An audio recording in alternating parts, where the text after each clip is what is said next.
Hello guys, welcome to my channel with a new mini blog. তো আজকে আমি প্রায় বহু যুগ পরে আবারও চলে এসেছি একটা নতুন মিনি ব্লগের সাথে। তো আজকে আমি বেরিয়েছিলাম, আমার কিছু কাজ ছিল, আর আজকে আমি তোমাদের সাথে শেয়ার করব আমার লাইফে নেওয়া সব থেকে বড় ডিসিশন। তো প্রথমে আমি এখানে সাইবার ক্যাফে চলে আসি, আর এখানের কাজটা কমপ্লিট করে আমি চলে যাই পোস্ট অফিসে, সেখানের কাজও কমপ্লিট করে আমি চলে যাই লাঞ্চ করতে।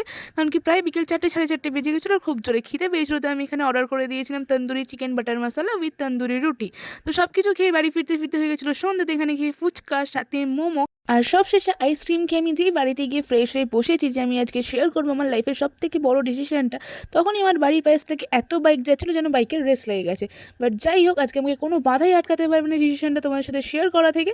তো আমি যে ডিসিশনটা নিয়ে ফেলেছি সেটা হচ্ছে, গাইস, আমি জাঙ্ক ফুড খাওয়া ছেড়ে দিচ্ছি। হ্যাঁ, একদম ঠিক শুনেছো। মানে ব্রেকআপ হলো এতটা কষ্ট নয় যতটা কষ্ট হয় সামনে থেকে মোমো ফুচকাকে দেখে ইগনোর করাটা। একদম গাইস। বাট আমি ডিসিশন নিয়ে ফেলেছি যে আমি এবার থেকে শুধু ঘরকা খানা খাবো, মানে হেলদি ফুড খাবো কালকে থেকে। কোনো বাইরের জাঙ্ক ফুড আমি খাবো না। তো তোমার সাথে দেখা হচ্ছে নেক্সট ভিডিওতে উইথ হেলদি লাইফস্টাইল।